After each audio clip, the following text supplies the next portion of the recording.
¿Qué tal? ¿Cómo andan? Buenos días. Bueno, espero que todo bien. Una nueva clase audiovisual.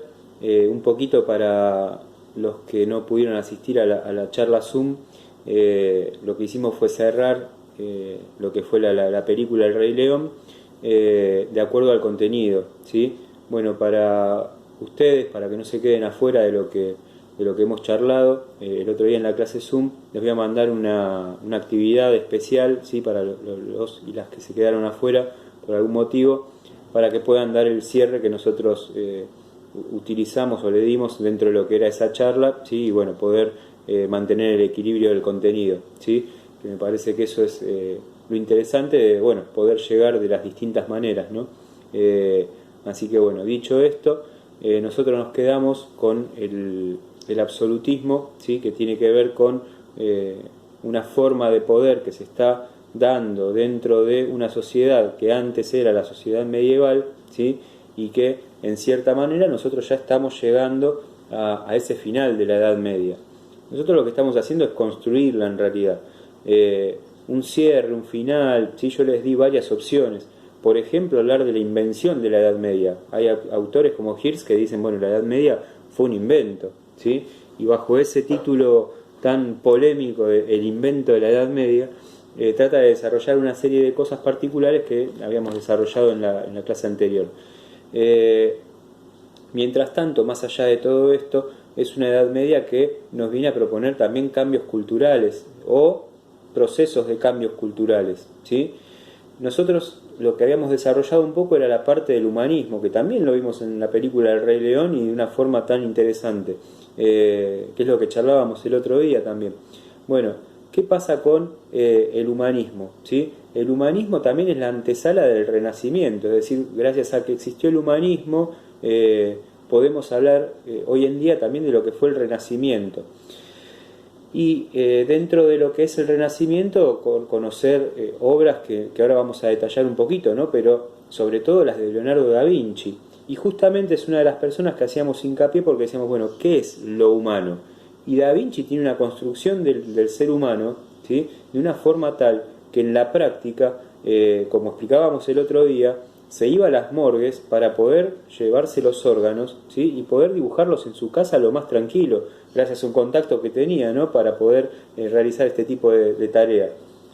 Entonces una persona que no solamente se dedica a esto, ¿no? Porque además de ser pintor, dibujante, era un tipo tan ávido que había diseñado incluso estructuras que al día de hoy uno las mira y no lo puede creer, ¿sí? Como el diseño de objetos voladores. Entonces, desde ese marco de situación, hablar de Da Vinci no es solamente hablar de la Gioconda, que vamos a analizar hoy también, ¿no?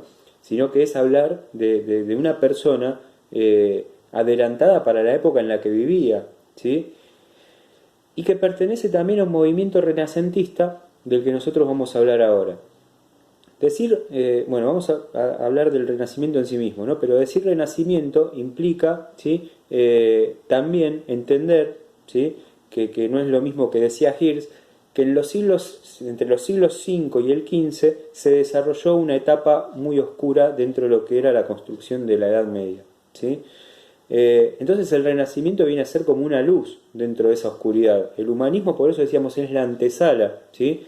Se para ahí en el medio, entre lo que era lo oscuro. El humanismo entiende que el hombre, ¿sí? Es terrenal y no que tiene que adquirir un poder de lo divino. Entonces, hablar de eso implica también hablar de que estar en el medio es el medio de lo oscuro y lo que renace, ¿sí? Para eso tiene que haber algo, una semilla que genere ese renacimiento. Y ahí viene lo que es el humanismo. Fíjense esto, la perspectiva.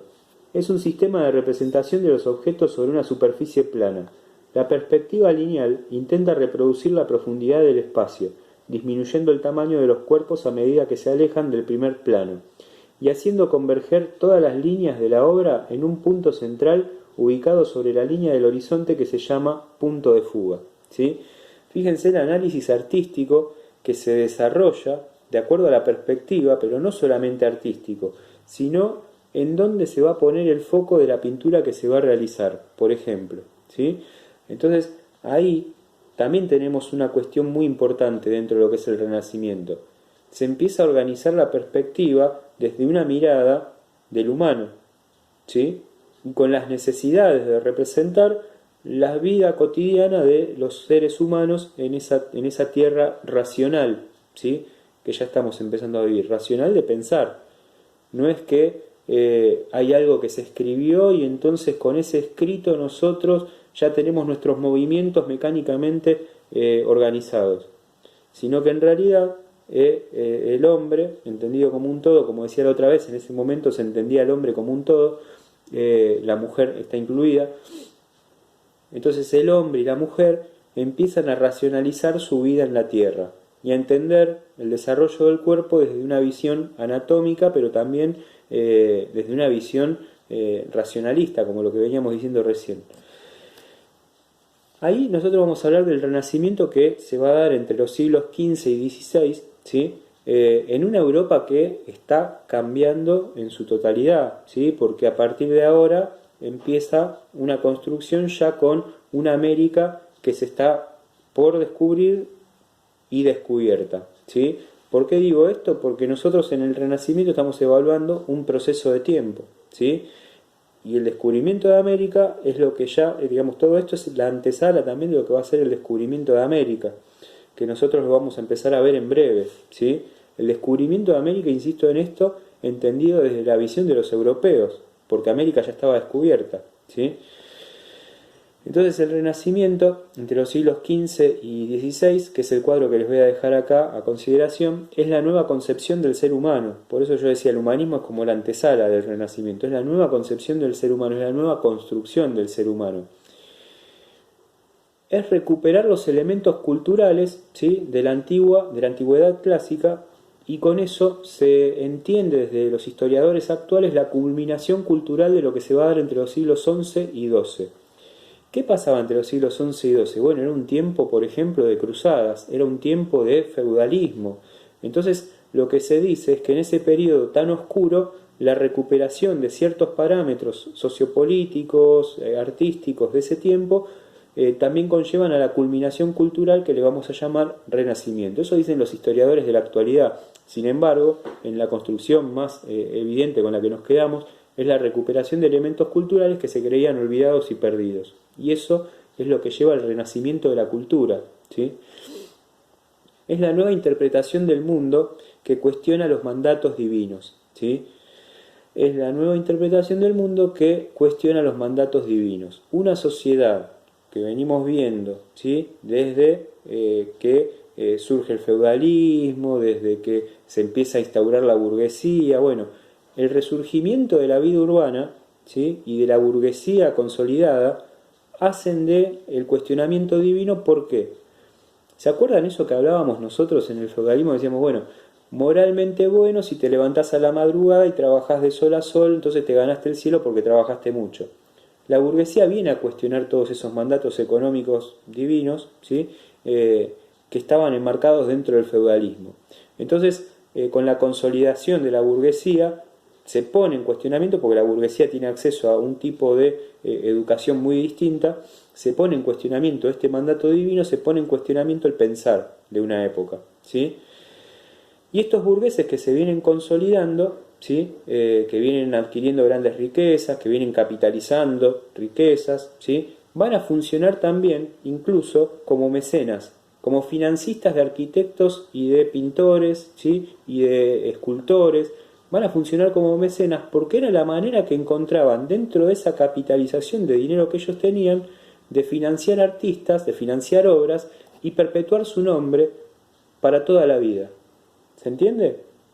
Entonces todo eso que ellos iban acumulando, ¿sí?, utilizaban un poco para financiar a algún artista, algún escultor, algún pensador, y de esa manera ellos, como los mecenas, se perpetuaban hacia la eternidad misma, ¿sí?, que era un poco la cuestión del nombre. ¿Qué buscaban los artistas con sus representaciones, a la vez que los mecenas, a la vez que la sociedad entera en común? Ampliar lo terrenal, ¿sí? Si bien existe un cielo, si bien se cree en Dios, si bien existe el paraíso para estas personas, no para todas, pero para la gran mayoría sí, también es necesario ampliar lo terrenal. Y que ese desequilibrio que existía entre el cielo y la tierra, que antes era un equilibrio impuesto, ¿sí?, ordenado, donde el rey, el clero, la nobleza y los campesinos, son tres estados, tres formas de estado, ¿sí?, ese equilibrio, ese orden que decía Dewey, bueno, ahora hay que ampliar el de abajo, ¿sí?, que el terrenal verdaderamente se equipare con el eclesiástico, pero dentro de un marco en el cual sean las condiciones más dignas posibles. Y acá es donde decimos, bueno, ¿qué implica la sociedad renacentista? El abandono de ese tiempo oscuro donde la sociedad era tan estamental y tan marcada, para una sociedad que renacía, para una sociedad que pensaba a los hombres y mujeres de otra manera, ¿sí? Y ahí es donde viene un Da Vinci, a poner en cuestionamiento todo esto, ¿sí?, que nosotros estábamos diciendo recién. Tiene una figura Da Vinci con respecto a lo que es la pintura de la Última Cena también muy, muy polémica, ¿sí?, pero que a partir de las películas que ustedes conocerán se puso también en cuestionamiento este don de Da Vinci, ¿no?, un don secreto, masónico, sectario. Bueno, hay distintas versiones de Da Vinci y nosotros nos abocamos a la histórica, ¿no? Voy a leerles dos cositas. Miguel Ángel y la Capilla Sixtina. En 1508 el Papa Julio II encargó a Miguel Ángel Buonarroti pintar la bóveda de la Capilla Sixtina. Miguel Ángel representó en los frescos pasajes bíblicos del Génesis, como la creación, la caída del hombre y el diluvio. Años más tarde, en 1533, fue convocado nuevamente para pintar en el muro del altar las escenas del juicio final. Nuevamente Miguel Ángel puso manos a la obra, pero esta vez su trabajo fue cuestionado. ¿Por qué? Gran parte de las figuras que había representado estaban desnudas, y por eso algunos miembros de la Iglesia las consideraron obscenas y se mostraron profundamente escandalizados. Entonces, el Papa Pío V ordenó cubrir los genitales de las figuras pintadas por Miguel Ángel al pintor Daniele da Volterra, quien por este trabajo recibió el nombre de Il Braghetone. Curiosidades al margen, la cuestión esta de Miguel Ángel también es muy particular. En cuanto quiso demostrar la anatomía del ser humano dentro del mismo Vaticano, por supuesto fue puesto en cuestionamiento, ¿no? Sin embargo, dejó grandes obras dentro del Vaticano que al día de hoy, si uno va allí, ¿sí?, las puede ver algún día, cuando todo esto pase y cuando vuelvan las vacaciones, qué sé yo. 400 y 500. El Renacimiento puede dividirse a grandes rasgos en dos etapas. Durante el siglo XV, en Florencia, tuvo lugar el 400. Allí, los Medici, que también vamos a charlar de ellos, una poderosa familia de banqueros, se convirtieron en los mecenas de prestigiosos artistas como Filippo Brunelleschi, a quien se debe la cúpula de la Catedral de Florencia, los pintores Sandro Botticelli, Masaccio o Piero della Francesca y el escultor Donatello. Durante esta etapa, los temas de las obras siguieron siendo predominantemente religiosos, aunque se produjo un cambio en la forma en que se representaban, como pasó con Miguel Ángel. Las figuras divinas, a la vez, tuvieron expresiones y rasgos realistas, y se las rodeó de objetos propios de la naturaleza o de elementos de la vida cotidiana, es decir, la representación de la vida cotidiana. Por eso decíamos el equilibrio entre el cielo y la tierra, se amplía lo terrenal, lo divino con lo terrenal, ¿sí? A partir del siglo XVI, el centro de la innovación artística se trasladó hacia Roma.